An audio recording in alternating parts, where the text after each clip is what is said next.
10 ደስተኛ ህይወት ለመኖር መቀበል ያለብን መራራ እውነቶች። እንኳን ወደ ዶክተር ሃኒ ኢትዮ ሳይክ በድጋሚ በደህና መጣችሁ።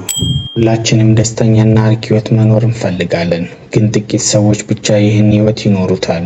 በቀን ተቀን ተመሳሳይ ነገር እየሰሩ ነገራቶች እንዲቀየሩ መጠበቅ አሰልቺ ነው።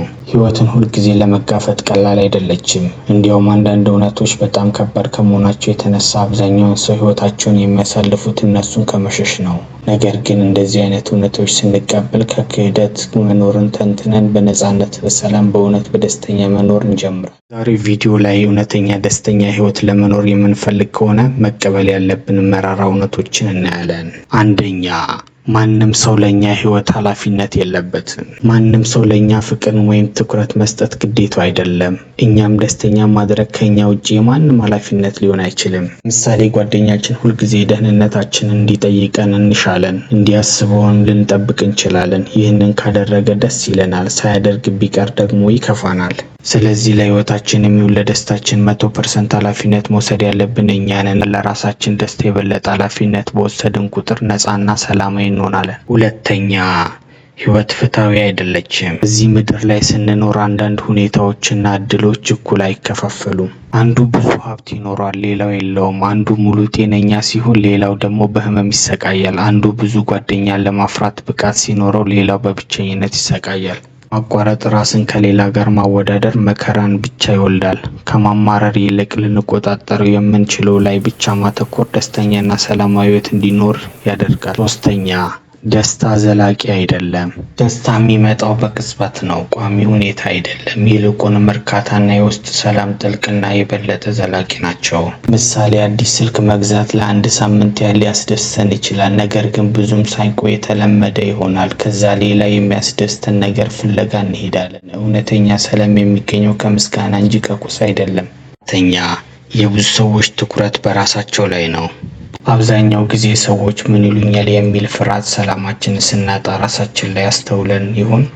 ሀሳባችን ስሜትን ይወልዳል። ስለዚህ ይህንንም የምንፈራው ፍርድም ብዙውን ጊዜ በራሳችን በአእምሯችን ውስጥ ብቻ ነው።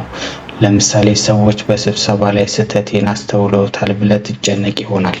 እንደ እውነት ከሆነስ ሁሉም ሰው ስለ ስራው እንጂ ስለ እኛ መንሸራተት አይደለም የሚያስበው። ወይም ሰው በተሰበሰበበት መንገድ ላይ ወድቀን ሰዎች ስቀውብን ይሆናል፣ ግን ከሰከንዶች በኋላ እነሱ ረስተውናል። እኛ ግን ሙሉ ቀን ስለ እነሱ ስንጨነቅ እንውላለን። ስለዚህ አብዛኛው ሰው ህይወት ውስጥ በጣም አስፈላጊ አይደለንም። ሁሉም ሰው በእኛ ህይወት ውስጥ ዋነኛ ትኩረታችን እንዳልሆነ ሁሉ። አምስተኛ፣ ራሳችንን ብቻ እንጂ ሌሎችን መቆጣጠር አንችልም። እዚህ ምድር ላይ ስንኖር ከራሳችን ውጪ ማንንም ሰው መቀየር እንደማንችል ማመን አለብን። ብዙውን ጊዜ ሰዎችን ለመለወጥ መሞከር ወደ ብስጭት ያመራናል። ተጽዕኖ ማድረግ እንችል ይሆናል፣ ይህ ግን እነሱን መቆጣጠር ማለት አይደለም። ለምሳሌ፣ የትዳር አጋሩ የበለጠ አፍቃሪ እንዲሆን ወይም ቶሎ የማይናደድ የተረጋጋ ሰው እንዲሆን እንፈልግ ይሆናል። ወይም አለቃ ሆነን በስራችን የምናሰራቸው ሰዎች እኛ የምንፈልገውን አይነት ቀልጣፋና ስራ ወዳድ እንዲሆኑ እንፈልግ ይሆናል። ነገር ግን እንዲህ መሆን አለብሽ ብሎ በማስገደድ የሚቀየር ነገር አይኖርም፣ ከራሳችን ከውስጥ የመለወጥ ፍላጎት ካልመጣ በስተቀር። ስለዚህ እኛ ማድረግ የምንችለው ፍላጎታችንን ማስተላለፍና ምላሹ የነሱ ውሳኔ እንደሚሆን አምኖ መቀበል ብቻ ነው። ስድስተኛ፣ ሁሉም ሰው እኛን ሊወድ አይችልም። የፈለገውን ያህል ሰዎች ልናስደስት ብንጥር፣ የፈለገውን ያህል ውበት፣ ሀብት ቢኖረን ሁሉም ሰው እኛን ሊወድ አይችልም። ስለዚህ ሰዎች ምን ያስደስታቸዋል፣ ምን ባደርግ ተወዳጅ እሆናለሁ፣ እምቢ ካሉ ሰዎች ይጠሉኛል የሚሉትንና የመሳሰሉ ጭንቀቶችን አስወግደን ራሳችን ላይ ትኩረት ሰጥተን ምን ያስደስተኛል፣ ምን ያሳድገኛል፣ የትኛው እሺ የትኛው እምቢ ብል ከኔ ባህሪ ወይም ትክክለኛ ስነ ምግባር ጋር ይሄዳል የሚለውን ላይ ብቻ አተኩረን መኖር ደስተኛና የተረጋጋ ህይወት ይሰጠናል። ሰባተኛ፣ ሁልጊዜ ምርጫ አለን። እኛ የውጭ ኃይል ሰለቦች አይደለንም። እርግጥ ነው ውጫዊ ክስተቶች እንዳይከሰቱ ላንቆጣጠር እንችላለን፣ ግን እንዴት ምላሽ እንዲሰጥ የሚለውን የእኛ ምርጫ ነው። ለምሳሌ፣ አንድ ሰው ከስራ ቢባረር ቁጭ ብሎ መተከዝ፣ ማማረር እና ተስፋ መቁረጥ አንዱ ምርጫ ሲሆን፣ ሌላው ደግሞ አንድ ጥሩ አጋጣሚ ሊቆጠር የራሱን የቢዝነስ መጀመር ሌላ ምርጫ ነው። በተመሳሳይ ስራችን ሰው ሲነቅፍ መናደድና መጥፎ ምላሽ መስጠት እንደ ምርጫ ነው፣ ወይም ማስተካከል ያለብንን እንደ ግብዓት በመውሰድ እና ሌላውን መተው እንችላለን። ስለዚህ በተመሳሳይ ክስተት የተለያየ ምላሽ መመለስ ምርጫው የኛ ስለሆነ ሰላማችን የሚሰጠን ነገር መምረጥ። 8ኛ የትኛውም ዓላማዊ ነገር ጠፊ ነው። ማንኛውም እዚህ ምድር ላይ የኛ የምንላቸው ነገሮች በተለየ አጋጣሚ ልናጣቸው እንችላለን። የምንወዳቸው ሰዎች፣ ሀብት፣ ስልጣን፣ ጉልበት፣ ውበት፣ ዝና የመሳሰሉት ጊዜያዊና ጠፊ ናቸው።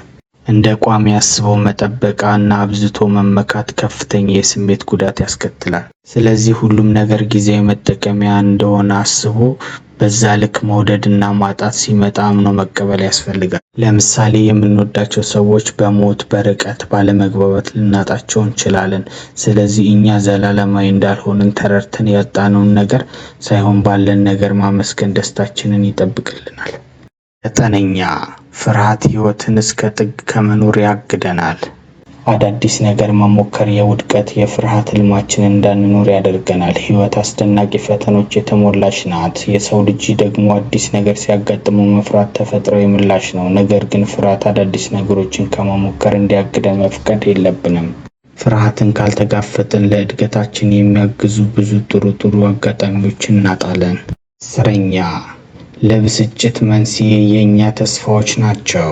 አንዳንድ ጊዜ ህይወት እኛ በፈለግነው በሳልነው ወይም እንዲሆን በተመኘነው ልክ እንዲሆን እንጠብቅና ሳይሆን ሲቀር ብስጭት ውስጥ እንገባለን። ነገራቶችን ሁሌ እንደፈለግነው ሊሄድ አይችልም። ይህንንም ማመንና በመቶ መተማመን ትተን ነገራቶች እንዳመጣጣቸው መቀበልና በእጃችን ባለው ነገር መርካት መቻል ለደስተኛ ህይወት ወሳኝ ነው። ለምሳሌ ጓደኛችን ልደታችንን እንዲያስታውስና መልእክት እንዲልክልን እንጠብቅና ሲረሳ ይከፋናል። ሌላው ደግሞ ለስራ ሹመት እንጠብቅና ሌላው ሲሾም ልባችን ይሰበራል። ስለዚህ ስናጠቃልለው የተፈጠሩት ነገራቶች ሳይሆኑ የሚጎዱን የኛ ተስፋ ነው። አስታውሱ፣ ደስተኛ መሆን ማለት አስቸጋሪ የሆኑትን እውነቶች ማስወገድ አይደለም፣ እነሱን መቀበልና ለማንኛውም ሰላምን መምረጥ ነው። ይህ ቪዲዮ ጠቃሚ ሆኖ ካገኙት ላይክ፣ ሼር በማድረግ ለወዳጅ ያጋሩ። በተጨማሪ የሳይኮሎጂ እና የሪሌሽንሺፕ እውቀቶችን ቻናላችንን ሰብስክራይብ በማድረግ ይቀላቀሉ።